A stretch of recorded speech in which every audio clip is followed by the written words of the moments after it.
Welcome back to the podcast, ladies and gentlemen. Today we are talking about medicine, all right? As followers of the Torah, what should we be taking if we are sick, or if we should be using the hospital at all, okay?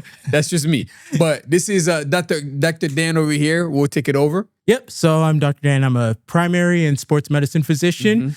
And what we're going to be talking about is general advice and navigation. Remember, I'm a physician, but I am not your physician.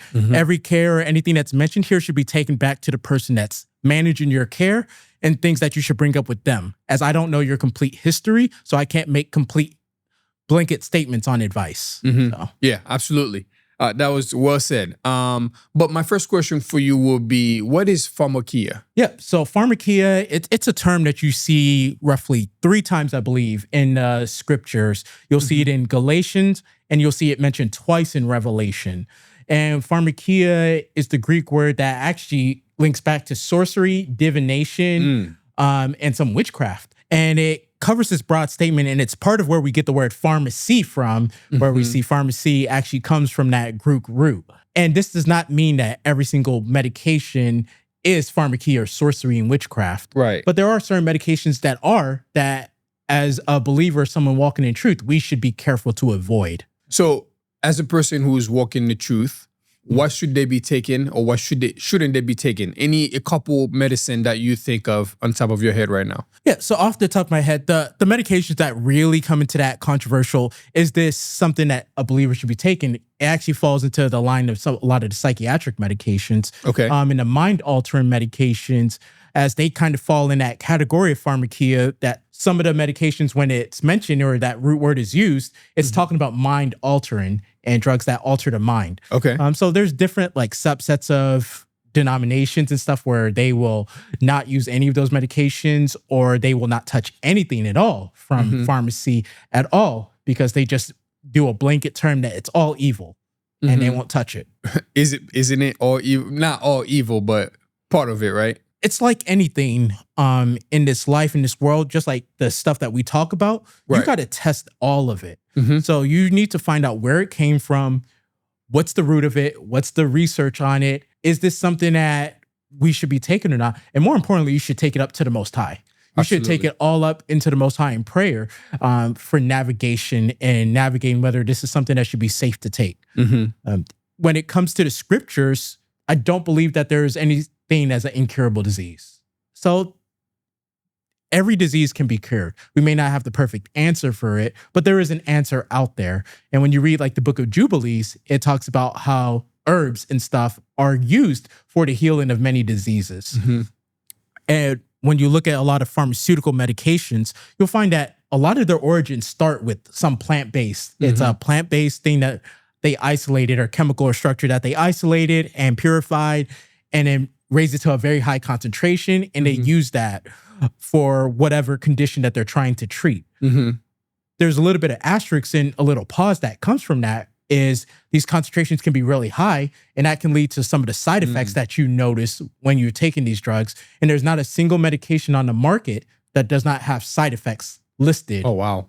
So every medication that's prescribed or given has side effects, or is something that should be careful with. And so there's arguments that are made that when you take the plants in whole that they're coming from, they have different enzymes and other chemicals that help balance out the negative effects of whatever chemical structure we're trying to isolate, or drug that we're trying to use. But when we're isolating that drug, we remove the other protective properties of it. And that's why we result in those side effects that we're witnessing or experiencing.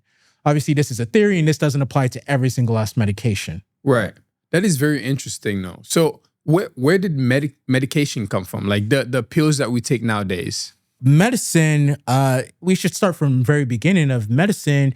You will hear that Hippocrates is the father of modern medicine or Western medicine. But medicine has existed from day one, since the day one of creation, ever since diseases have been around. And of course, we know diseases started with Adam's fall.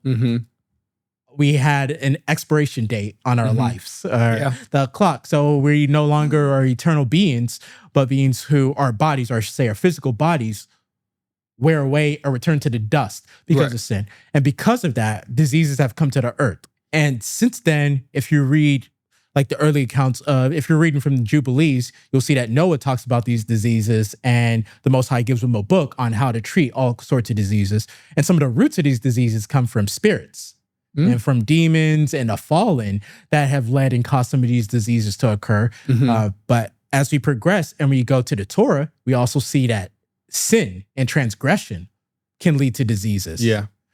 So when we read the blessings and the curses, we see all the blessings for being obedient and walking in the covenant. And then we see the laundry list of curses for disobeying it. And in some of those curses are some of these diseases and plagues that the Most High gives. And if it's the Most High that's given that disease or plague or whatever that is, then there's no cure for that outside of repentance and turning to the Most High for the Most High to remove it. So, yeah, that is very interesting. But there's something that you just said is about Noah. Obviously, after he got off the boat, he had the book of the medicine, right? The natural stuff that we should be taking to heal ourselves. Whatever happened to that book? We don't know. So here's the thing. A lot of history was orally passed down. For the Hebrews and Yasharel, it was orally passed down. So you taught your children. You spoke to your children, you taught your children, and they taught their children. And so that's how things came about. And this is where we get and we know that still today, the old wives' tales or the things where it's like, oh, great grandma used to do this for this, or you got the soup for that. And that was stuff that was passed down. And the reason it was passed down is because it worked. So you knew how to treat, insert whatever, because you were taught from your parents, your great grandparents, and all of that. The writings of that may have been carried on and passed down, but it may have been lost through time. It's controversial. What really happened to that? So anything I say would be speculation at best. I guess it's in the Vatican. Yeah. Or it's been stuff that's hidden away. We know we have like the Library of Alexander and all this stuff has all these writings and things that were burned and destroyed. And you know what happens when a nation comes in and conquers a different nation. What they typically do is destroy stuff, and they will destroy and wipe out things. So there's things that could have been lost through history, through destruction. We know what happens with Yasharel being scattered. History gets scattered and destroyed through that. So, and I guess I didn't answer that question about like the modern medicine and pharmacy, but Hippocrates started his own set of theories and things like that, and how to treat certain things using his understanding and knowledge. And that's what was passed down and taught to modern doctors today. When you're a medical doctor, you go and you take the Hippocratic Oath, which as a believer is something that we're not supposed to take oaths. We actually have to renounce oaths because there's only one oath that we have, and there's only one allegiance, and that's with the Most High. So we are not allowed to take any other oath because we cannot serve two masters. And in the original Hippocratic Oath, there's multiple deities that are worshipped and led to. So one of them is, and we don't say the names of them as scriptures tells us. So one of them is Apollo. That's one of them that is mentioned in there. And I believe the other one is Hermes. That's also... Hopefully you can spell. But they're mentioned in there. And when we look at the symbol for medicine, or what a lot of people look for medicine, you'll see the rod with the snake, and that's the rod of Asclepius. And you should see what deity that belongs to, that they're holding. And that God, or that deity, is the deity of medicine and healing. That you're coming under authority when you go into these places with that symbol, or that's who they're truly under.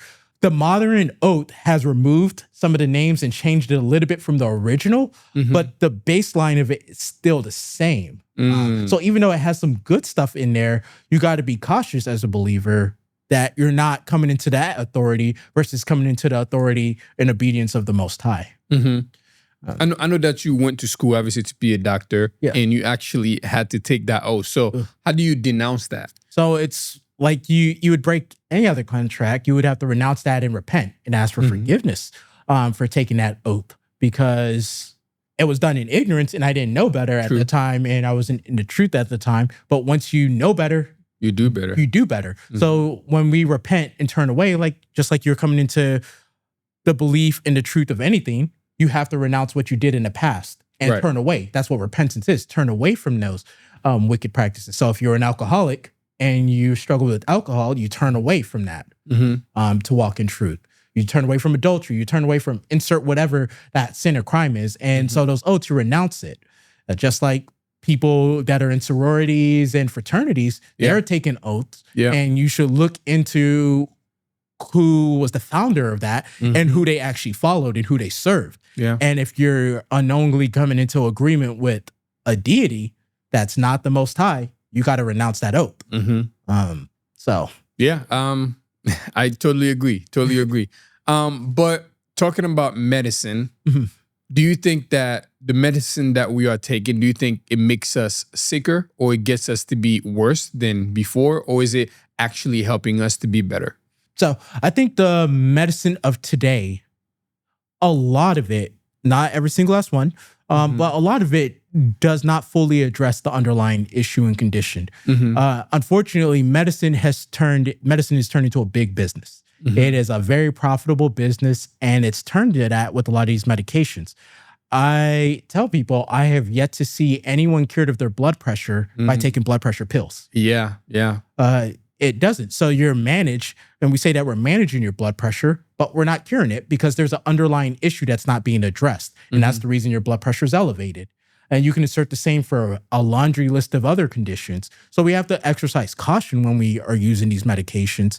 And I think part of it, and one of the other issues, is the education. Like health literacy is much lower now than it should be, like in general. And I guess now with social media and stuff, people are able to have more access. Google and AI has made it more accessible where people can do deep dives on their like research and stuff. But the things that are most helpful for people are the things that we're not doing. And there's been this big emphasis on relying on medications instead of relying on the body to take care of what is done. Because the body, I believe, the body was designed perfectly. I believe that the Most High created the body to perfectly function, navigate this earth, live this earth. So there is no such thing as, for example, blood pressure, lisinopril deficiency. That does not exist. Losartan deficiency. That does not exist. And you can insert any laundry list of medication. There's no such thing as that medication deficiency. Your body was designed to work on its own. Yeah, people are born with certain defects and things like that that make it difficult for their body to navigate and live, but the overall majority of people do not need medication. They really need lifestyle. Like the way they eat and the way they, exercise and stuff. And your bodies are temples too, so you got to take care of it. So instead of that medication, is there any alternative that you should be taking that is plant-based, that is natural? So first, let's address this plant-based natural thing, because that becomes a huge buzzword. And social media and stuff will bump that up and make it seem like just because it's plant-based and natural doesn't mean it's safe. Got it. It doesn't mean that it's helpful automatically just because it's plant-based. Because you know what? Cyanide is natural. Cyanide can kill you. I have no idea what cyanide is. Yes, but it's a pretty dangerous chemical that can kill you. So we can't just automatically equate natural with safe. Just like in the same way we can't automatically equate something from the pharmacy as automatically harmful with no benefit whatsoever. Those are two extremes that we got to be careful how we navigate those things or blanket statements when we make those kind of decisions. When it comes to someone's health and what they should be doing, the most important thing that should always be addressed, like in practice when I'm seeing a patient, it's their lifestyle.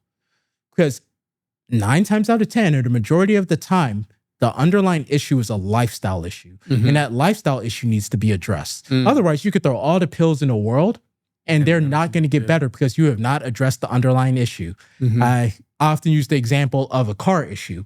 If the car issue is your transmission and you do an oil change. Putting gas in it. Sure, that's helpful. But that is not fixing the underlying issue. You put air in your tires. Good job. That's not fixing the underlying issue. The underlying issue is, what are you doing? What's your activity level look like? What does your diet look like? Because food is medicine. I've heard that so many times. And it's become such a cliche, but we ignore it. But food is truly medicine. And unfortunately, in the US, food has become less and less medicine and more poison. Yeah. Our food used to come from the soil. And now with these large corporations and overrunning and overtilling the soil has lost its nutritional value, which means the fruits and stuff and veggies that grow from it have lost its nutritional value. Animals were supposed to be grown free range, and they used the natural life cycle for how they grow. But now with these large production factories, they're hoarded into these tiny cramped spaces. Yeah. They're eating these grains and stuff that that's not normally part of their diet to bulk them up. They're thrown in on antibiotics because of all the diseases that run rampant in them. And those antibiotics are doing harm to them. Then they get pumped up with steroids and hormones to also grow larger. So you're getting a higher yield. But the problem is the person eating that is now ingesting the hormones from that animal that shouldn't be there. They're ingesting antibiotics from that animal that shouldn't be there. They're ingesting the probiotics in the flora from that animal that should not be there. When we talk about raw milk, what made raw milk dangerous is what the cows were eating. So when cows were on a healthy, natural diet, the milk was safe because the flora that they produced was safe and the bacteria that grew was safe and healthy. But what happens when you start eating these processed grains and things like that is the cow their flora started selecting for certain types of bacteria, harmful bacteria that started growing in the milk. And now the milk is unsafe to do without the pasteurization and all this stuff. And the problem when you pasteurize milk is you kill all of the benefits from it. Vitamins. You kill all the natural vitamins, the hormones. This is why that's why when you see fortified, it's because they've leached all the vitamins and minerals out of the milk or whatever it is, and they have to throw it back in. But they have to throw in synthetic versus what could have been there naturally. And so that's causing harm to people. Even babies too. Babies are drinking those milks. What would, obviously it's not for you to decide to take what we are saying. Obviously go and test it. But what would you say for mothers out there that's giving their babies those formulas or the milk from the store? Yeah. So like everything, read and test everything. Right. Read the labels and understand what you're doing. In truth and in summary, natural is better in a sense of how the body naturally does things. It does it for a reason. It's not random what the body does. Like mom producing milk, and ideally breastfeeding is the way to go. I know there's situations where moms aren't able to breastfeed because of whatever's going on, and that makes it a bit more difficult. So when you have those kind of cases and you have to navigate these formulas, read the labels, study the labels, and make sure you see what's going on. Because some of these formulas have been recalled due to heavy metals. They're contaminated with heavy metals, and through the processing that goes on, and babies don't have fully formed livers or natural defense system to kind of process and get rid of those heavy metals, which can result in harm to baby. Right. Wow. So you got to be careful with where you're getting your stuff. And I know that finances is a big dictator in what people are able to buy and what people are able to afford and what people choose to get, because some of these formulas are, I'm going to put in quotes, cheap, relatively cheap compared to others. And there's a risk you take with said formulas for that. So we got to be careful with that. And the same thing with these store-bought milks is you got to study and check to see where the milk is sourced from. And none of us are really, or not all of us are the best at doing that and research. Okay, let me go look up this company. Let me go see where they're sourcing it from. Because that stuff is too lazy for that. Too late. So instead we're trusting that, okay, it's here. It shouldn't be harmful. And that's not the attitude we're supposed to have. We're supposed to test everything. Just thinking that. Yeah, we are to test everything and look at all things. Because you look at the things that are acceptable in Europe versus the things that are acceptable in the US, and it's vastly different. In Europe, a lot of the time, and this is not to say Europe's perfect by any means when it comes to this, but in Europe, you have to prove that something is safe before you can put it into the public or the natural thing. So they have to prove, the company has to prove that, insert whatever chemical is safe. But in the US, you have to prove that the chemical is harmful. So even if you have a theory and it's kind of blatant or, it's kind of obvious that it is, if you don't have studies to back that this chemical does whatever you're saying it does, they technically are still allowed to keep it out there. Which is why there's lots of like harmful chemicals in a lot of the foods and drinks and makeup and the stuff that you put on your skin that are allowed to remain there. And that's because no one can prove it without doing an extensive study. Mm-hmm. So you have to do a study where you have people who are healthy. You have to have a large group. And these are people that we're going to put on placebo, a fake of whatever, and then people that we're going to put on this chemical. And we have to monitor and test those results and show, hey, you see, people that were on this chemical, they developed this, this, and that. This is harmful. And they backed it up. And you do it over a large population, a large subset of people, so that you have to be able to present that and be like, well, see, it's harmful. We got to get it out. And then that's how things have to be removed. But one, these studies are expensive. Yeah. So it's the motivation to do that is low, especially if you don't have a return on investment. Because you're a company and you're like, all right, I want to do that and prove that, insert whatever chemical is harmful. I need to be able to make money off of. And that's the whole goal for them too. Yeah. It's you gotta make money off of it. And that's unfortunately why there's a lot of things that are allowed in the supply that shouldn't. There was someone who made the classic the fifth grader test. You look at what is a fifth grader test? Yeah, you look at the back of your label, ingredients label, show it to a fifth grader. Can a fifth grader read it? Can a fifth grader understand those chemicals? If they can't, it's probably harmful. That's a pretty solid rule of thumb when it comes to like trying to figure out some of these chemicals. And then just think about what it is. Yeah. All right, you're getting a loaf of bread. How many ingredients are required to make bread? Three or four? Yeah, 2 to 4. 2 to 4 ingredients are required to make bread. And of course, you can change it up and add a few more here and there, depending on what you want. When you get the back of your loaf of bread, and there's 25 chemicals on there, do the math. Yeah. And also, I don't know why they put bacon in bread nowadays. There's a Cuban bread that they have. I don't want to say the store, but there's a Cuban bread that they have bacon in it, which is crazy to me. Like, why do you need bacon in bread? You're supposed to have the flour, some salt, the yeast that you're using, and you can add some sugar or honey or whatever, butter or whatever you're doing to add to that bread mix. That's what it's supposed to be. But then when you're seeing 25 different chemicals and 90% of them, you don't even know what they are, or you have to Google and figure out what even is that. They make it hard. There's your answer. Yeah. There's your problem right there.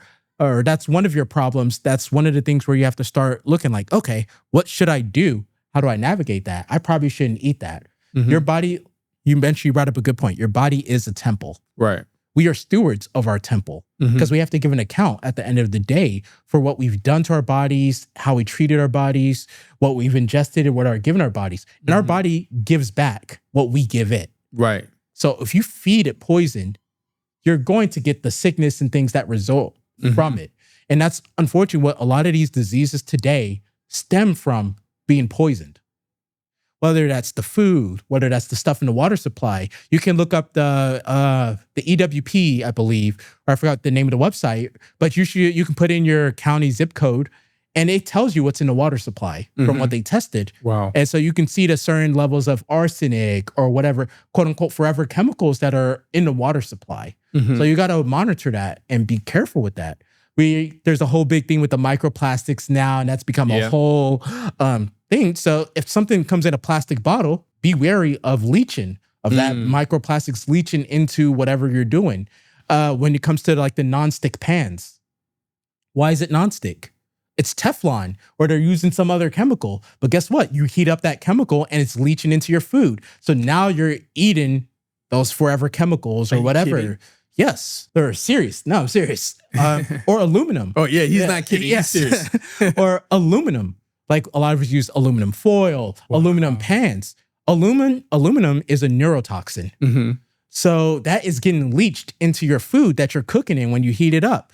So you got to be careful with that. That's why it's better to use stuff like cast iron, because iron, of course, you don't want too much iron, is helpful for you. They used to do things in copper, and people would get copper, get their copper from there, like copper silverware and copperwares and things like that, to get their copper. And of course, too much copper is bad. That's why you also need zinc. So there's a balance. There's balancing that you need to do to these things, but you should be critical and analytical of things. Convenience doesn't mean safe. Right. And sometimes, a lot of times, you're sacrificing safety and health for convenience. Wow. That's why fast food or fat food is readily available. Oh my goodness. But is not safe. Yeah. Yeah. there's lots of chemicals in there, and you see it all the time. They get recalled for this, or they found to that, or like some sandwiches have 50 something chemicals in there. Why? Fries have 30 something chemicals in there. Why? You got to start asking these kind of like hard questions of why they're there. And then you go to other countries for the same fast food company and you find out that, oh, they only have 4 ingredients in their thing there. It's more natural. It's more natural. It's closer to what it is. And this doesn't automatically mean it's safer or better, because the best thing would be cooking at home and ideally having like a local farmer or someone that you trust where you can go verify that they're doing all the safe practices. And the scriptures actually gives us a guideline for how to do that. Yeah. So let's look up the scriptures that says the guideline on how we should eat and what we should be consuming. Yeah. So first we go over to what is considered food by the scripture. Okay. So if you go to the Genesis account, when Adam is tending the garden, all these herbs and trees and ones that have seeds are for your food and nutrition. We fast forward to Noah, and now it seems that after the flood, it seems that animals are now accepted as food. And there's going debates whether they were always vegetarian and whether eating meats was allowed prior to that. I could see the argument either way. Doesn't really change the fact of what for us today. Right. Because when we get to the Torah and we get to Moses handing down the Torah to the people, the instructions of the Most High to the people, he tells us what's considered food, what's clean, and what's unclean. So in Deuteronomy 14 and Leviticus 11, we're told what's a clean animal and what's an unclean animal. And this was not a designation that was made at that time. It was made from the beginning of creation, what's clean and unclean. Yeah. This is why Noah knew which animals to bring 7 pairs of, the clean animals, and only bring 2 pairs of the unclean animal. Yeah, that's a really good point. If there were always, you just brought up a point also that talks about that we were only given plants in the beginning, right? I want I will let you finish your thought, but I wanted to go over the fact that like they was giving plant at first, and then what happens for us now, it was okay to eat some animals. So some people believe that it was with the fall of Adam. So once the fall of Adam happened, or the fall of humanity with Adam, that was when death entered the picture and animals began to start killing each other and things like that. And that probably was the start of when animals were acceptable.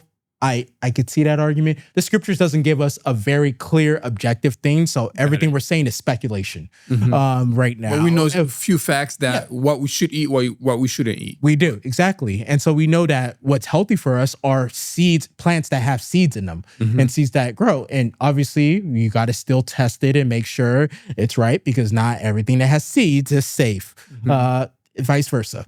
But we're seeing the things that have nutrition in them. Then we're seeing the things with animals that are allowed and acceptable.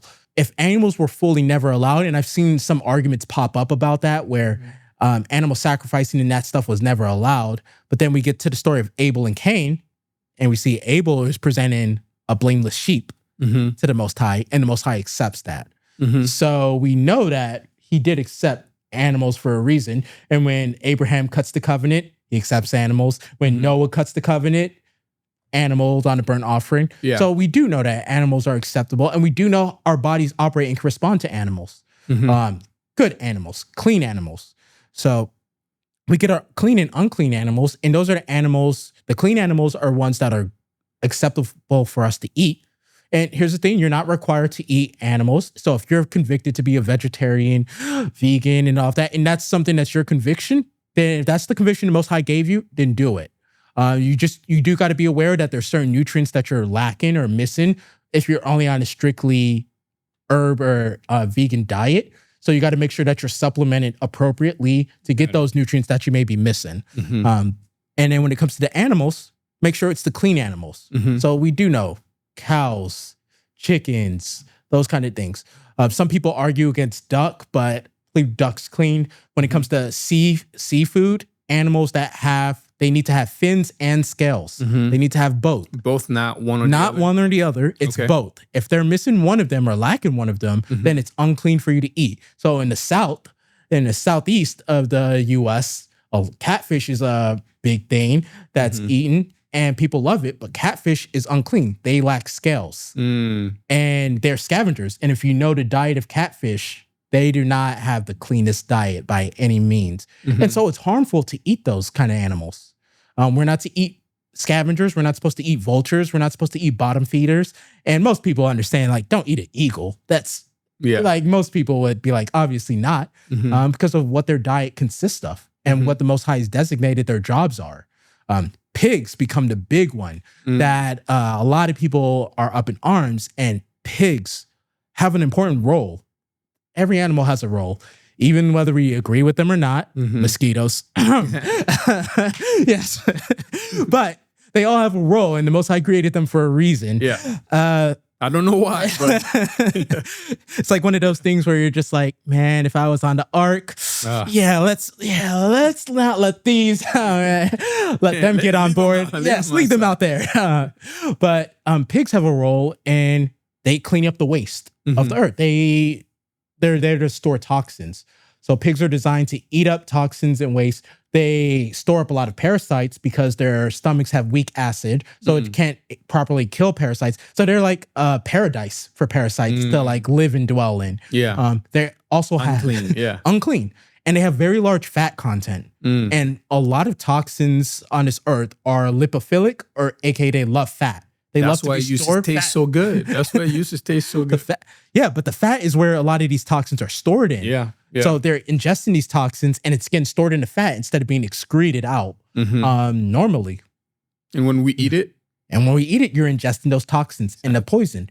And people are like, yeah, but we can cook it. They'll make the argument that, see, sanitation this, and when we cook it out. And it's like, that's not true. There's a lot of toxins that are heat stable, which means that they can tolerate very high temperatures of heat. Wow. And so you would have to cook whatever the meat is beyond something that's edible. You might have to take it to hell and bring it back.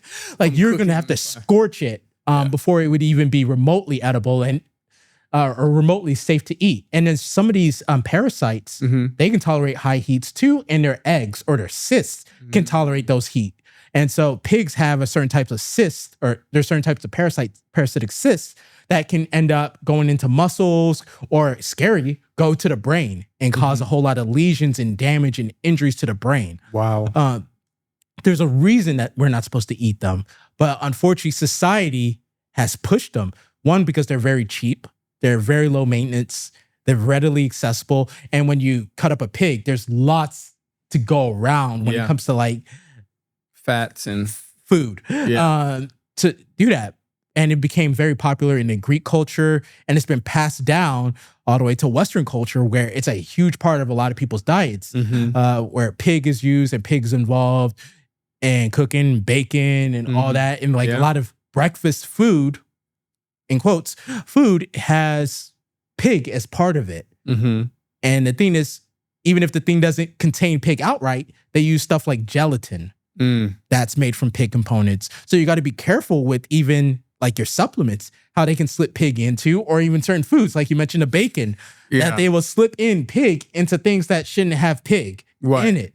And that's defiling your body and your temple, and can make people sick. It comes deeper to that. So when we talk about health, the place we got to start first is, what is the person consuming? Because that is where you're going to find a lot of the problems. When you start looking at the diet and seeing that, that's where, you're eating unclean food. That food's toxic to you. You're eating processed food. That food is toxic to you. If you can leave something out for weeks and animals won't touch it, mold won't grow on it, that should be a red flag to you. Why won't mold even grow on it? And mold usually consumes anything and everything. Animals seem to know better than humans, because you can give some animals, try to give them processed foods, and they will turn their way from it. They will not look at it. It disgusts them. For the most part, pigs could be a notable exception, because pigs will eat anything that you put in front of them. But these animals will turn away from this processed stuff because they know inherently that it's poison. And we have to have that same kind of radar and understand what's poison and what's acceptable for us. When we talk about fruits and vegetables, if your fruits don't have seeds, it's not for you. Seeds are where a lot of the nutrition is held in the seeds. So if the fruit doesn't have seeds, the fruit is dead. Do you eat the seeds? You can eat seeds. They'll make the argument about like certain types of fruits, like apples and apricots, contain like very small amounts of like cyanide in small concentrations. So you should be careful with that. But fruit seeds are edible. The skin and the fiber is edible. The sweet part, oftentimes the sweetest part of the fruit is actually the least nutritious part. Like all the true value actually comes in the seeds or the skin or the outer layer of the fruit, typically. So we should be looking at that. Why is there seedless watermelon? Why is there seedless fruit, oranges, seedless apples? And why are they doing that? They're giving you processed, not real fruits, vegetables. They've lost the nutritional value. When it comes to people's gut flora, the bacteria that's in your stomach and your intestines, we used to have diverse flora, but because of the diets, the flora is no longer diverse. Yeah. It's no longer healthy. It's no longer helpful. So they're eating stuff that's not allowing us to grow healthily. And you want a diverse flora, gut flora, because with the diverse gut flora, you get a lot of the important nutrients. So when it comes to like anxiety and depression, we get serotonin. Most of our serotonin is actually produced in our gut. It's not actually produced in the brain. Wow. And these bacteria are able to send signals to our brain to cause us to do certain things or influence us. So the cravings, when people have cravings for a certain food, sometimes it's the bacteria in their gut telling them that, because the bacteria in the gut thrive off of whatever that is. So if it's like that processed fat food, the bacteria in the gut enjoy that stuff and tolerate that, and the good bacteria don't like it.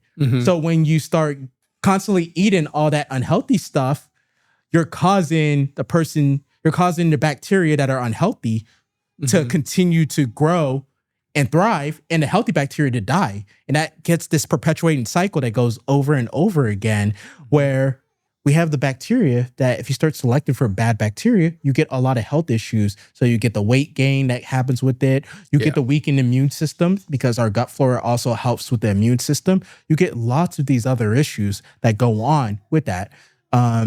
This is why we get a lot of these problems that kind of rise up, is when you have an unhealthy gut flora.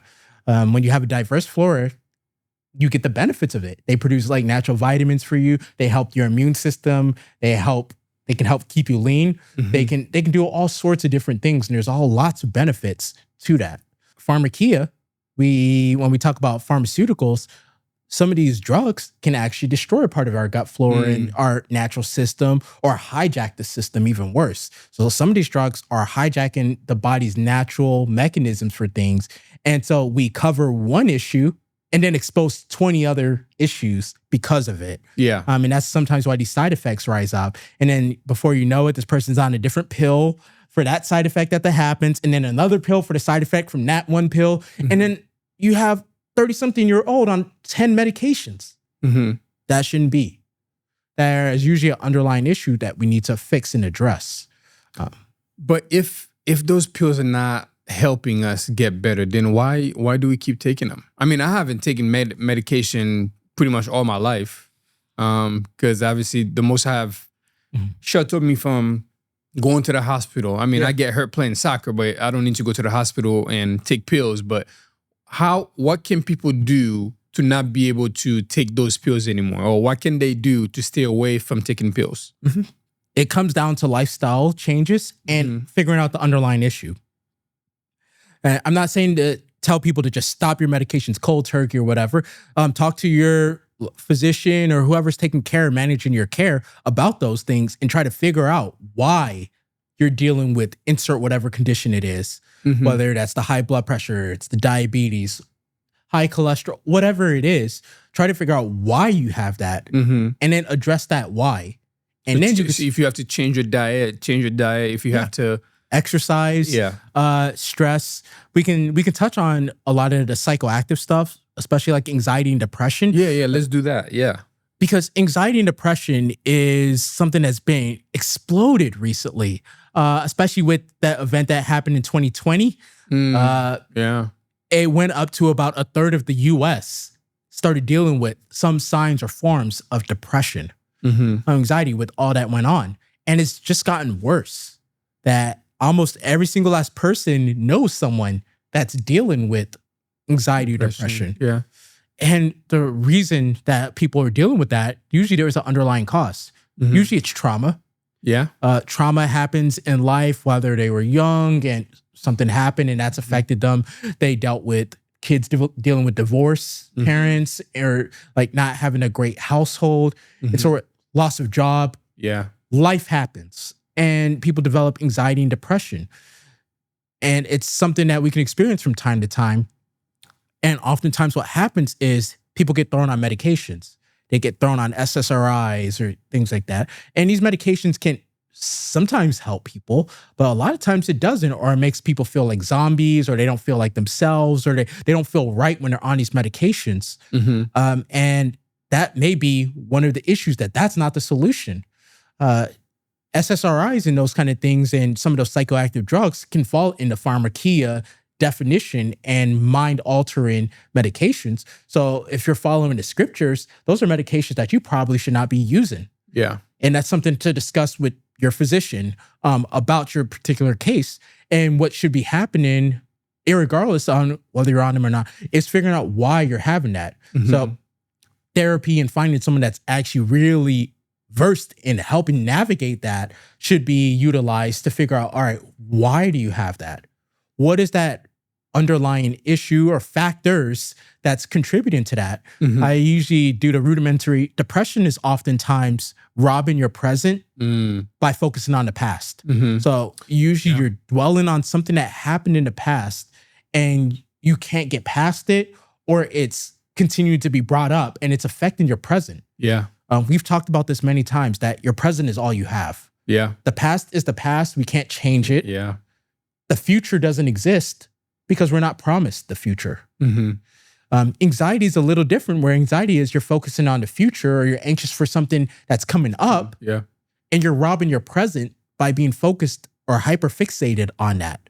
So it's trying to figure out how to get people to live in the now. And this is not to say that you don't plan for things. I am not saying that. Be wise, use wisdom. You should plan for things and prepare for things, but you should not rob your future, or you should not rob your present by focusing on something that doesn't exist, which is your future. Or you shouldn't rob it by focusing on something that happened in the past. This is going to sound very basic and very oversimplification, but when it comes to one of the helpful exercises that you can do is create a simple decisions tree. So the decision tree is this. You identify a problem. Can you change the problem? If the answer is yes, change the problem. If the answer is no, move on and identify a new problem that you can change. And continue to focus on all the things that you can change instead of focusing on the things you can't. Because there's a lot of things that are outside of our control, outside of our power, and part of life. But there are plenty of things that are within our control that we can fix and work on. Surround yourself with true friends. The scripture talks about there's a friend that sticks closer than a brother. Find and identify those friends. Those friends are not, a person that always tells you yes is not your friend. Yeah. A person that tells you the truth is your friend, whether you like to hear it or not. That is who you should be surrounding yourself with. The person that you can talk to them and tell them what's going on, and you made a bad decision, and they're like, oh no, it's not your fault. That's not your friend. The friend is the one that's going to tell you, you shouldn't be doing that. Hey, we need to do it in love, of course. But hey, we need to correct that and change your actions because it's affecting your life. And do that. They should be able to have those uncomfortable conversations with you. That's your real friend. If you can't have uncomfortable conversations, that's not really a true friend to you, or you got to like navigate a corner. Passing by. Yeah, that's an acquaintance. Yeah. That's an acquaintance. That's not a friend. Friends are people you can have that. And when it comes to family, because sometimes family is the source of a lot of problems. A lot of the problems. Even though that's your blood, just because they're your blood does not mean that they're out for your best interest. So if the family is giving you problem, maybe you need to step away from said family members that are causing that problem and strife. and surround yourself with family members that are helpful and actually care, and are doing the best. Nobody's perfect and everyone struggles with different things, but you should find people around you and surround yourself with people who are trying to help you as you sharpen them. Right. Iron sharpens iron. So you should be sharpening each other and working with each other. There's that saying that if there's 5 foolish people around you, you're bad at math. There's 6. Show me your 5 friends, I'll show you your future. If the people around you are heading in a wicked direction, guess where you're going? Most likely you're going in the same direction. Yeah. So surround yourself with people who are walking in that line that you're trying to achieve. When it comes to these medications, one of the red flags with like the SSRIs and stuff is they can cause and increase thoughts of suicide. They can increase self-harm.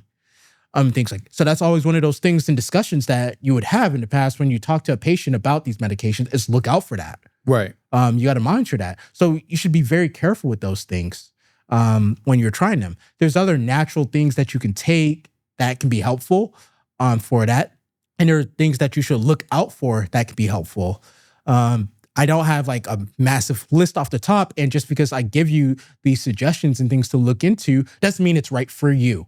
It's not right for your particular situation. This is why you have a licensed physician or someone that's taking care of you that understands those things and can help navigate that accordingly for what's going on with you.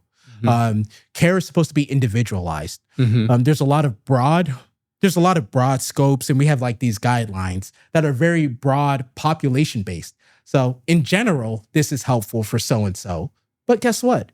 That in general is not the person that's sitting in front of you. Whole different being. That's a person. And that's a person that you have to figure out what's going on. And that's how you're supposed to navigate it. When I deal with patients or see patients that are having anxiety, depression, psychiatric conditions that we call, outside of identifying trauma and triggers, one of the things I also identify is what's their walk look like spiritually. Do they have a faith that they call or claim to and hold to? Are they close to that faith? Or are they still walking in that faith?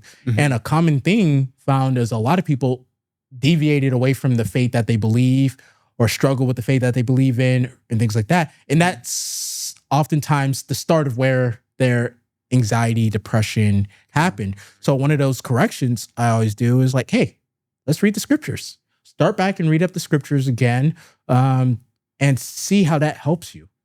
See what the scriptures say and how they outline what to do. Are you trying to do everything on your own power or lean on your own understanding? Or are you relying on the Most High? Always rely on the Most High. Because that's where it starts, is relying on the Most High and understand that He's looking out for you. The Messiah, when He's giving His sermon, He talks about the flowers of the field, the birds of the air. They are fed and taken care of. And you, as a human, made in the image of the Most High, is much more important than them. So how much more does your Father care about you? So if you understand that He cares about nature and all the stuff around you, you should understand that He cares about you more than He cares about nature. Remember that's your Creator that cares about you that much. Yeah. That's who you should rely on and trust, and lean on Him. When it comes to what you should do in your life, oftentimes it's identifying, is there sin in your life? Right. Are you rebelling against the Most High in some capacity, whether you know it or you don't? Identify that and remove it. If you're dealing with witchcraft, sorcery, and all that mess, stop it. Stop. Yeah. Get rid of it, because that is harmful. Those spirits that are attached to them, they don't have your best interest in heart. Yeah. They're leading towards your destruction. They hate you. These spirits hate people. They want to see people destroyed. They'll present stuff and it'll seem good, but the path they're trying to lead you down is destructive. Right. So remove them from your life. Remove them from what you're doing. When it comes to psychiatric conditions, we've chalked them up into where people hear voices and things like that. And we chalked it up and said that that's in a schizophrenia or schizoaffective or all types of the schizo disorders. Maybe. But it's a demon. Yeah. Or it could be demons. Because one of the common themes when you ask people who are suffering or struggling with these conditions, what are the voices telling you? Bad stuff. It's almost always evil. It's never, hey, you should go apologize to your neighbor. Hey, you should go work on this. Hey, you should go improve yourself in this capacity. No, it's always destructive. You should go do harm to this. You should hurt yourself. You should do this, and that. You should take part in very risky behavior. Or you should ultimately off yourself. Like, they're always leading in that direction. Demons do that. That's how demons operate. They tell you to do that kind of stuff. So if that's the case, one of the things that should be identified is this demonic possession or is this something else? And if it's demonic, then we need to find out why that person has it and remove that. Like, is it sin that they're actively taking part, that they've given these demons permission to inhabit their lives?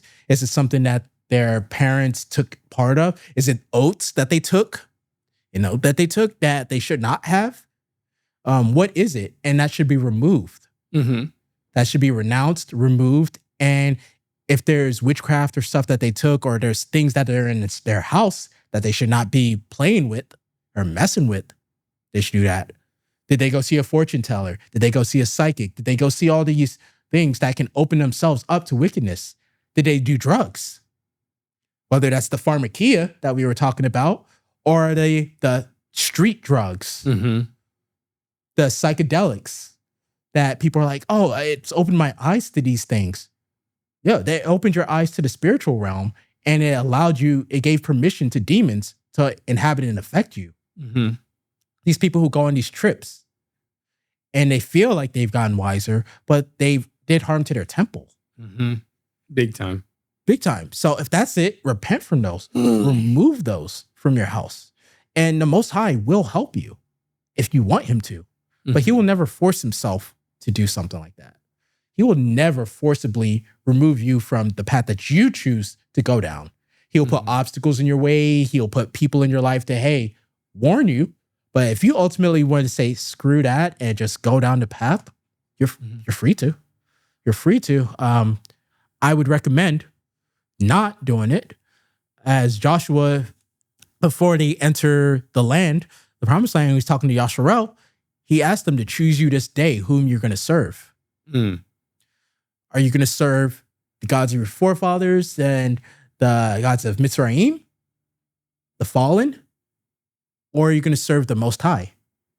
Are you going to choose life or are you going to choose death? And then he tells you to choose life. And he tells you the decision that he's going to make. And I recommend that everyone choose life. I tell everyone to choose the Most High and test him. Test him according to his word. If he's really the truth, then his promises should stand out. So let's test it in our lives and see what happens. Amen to that. So, yeah, amen to that. So more of the story is go to the Bible, read from the beginning to the end, to read what the food laws are, the dietary laws, because that will help you fix a lot of issues of going to the hospital to try to fix it. If we eat the right stuff and not fast food, things that will make us sick, things that will make us destroy our bodies and our temples, that will save less money spending at the hospitals. I mean, less money for Dan, and he's okay with it. Okay? Man. The Most I will always provide anyway. So, but yeah, that's what I got from it. I know we're at the end of the Bible based podcast or this podcast, but I've learned a lot today. And I hope that the viewers have as well. If you have learned something today, please leave it down in the comments. And hopefully Dan will probably answer you. I don't have no knowledge about Pharmakeia whatsoever, but I've learned a lot today. So I can't wait till you watch it again. Absolutely. And remember, your body is something that you invest in. It's priceless. Do all in your power to invest positively into it as best as you can. And as we go on, I will try to continue a series where I talk about different conditions and talk about ways to navigate and help with those conditions and things that you can do and apply to your life, whether that's lifestyle modifications or herbs and things that you can take that are safe to consume. I'm going to talk about and touch on those things so that you can bring back to your physician or whoever's managing your care, and you could talk about if that's the right thing for you to do. And obviously take everything up with prayer, test all things. Don't blindly believe me or anybody. Study it out and test it and see if that's the right thing for you. So, amen to that. Amen to that. Have a great day, everybody. See ya. Blessed. Help us.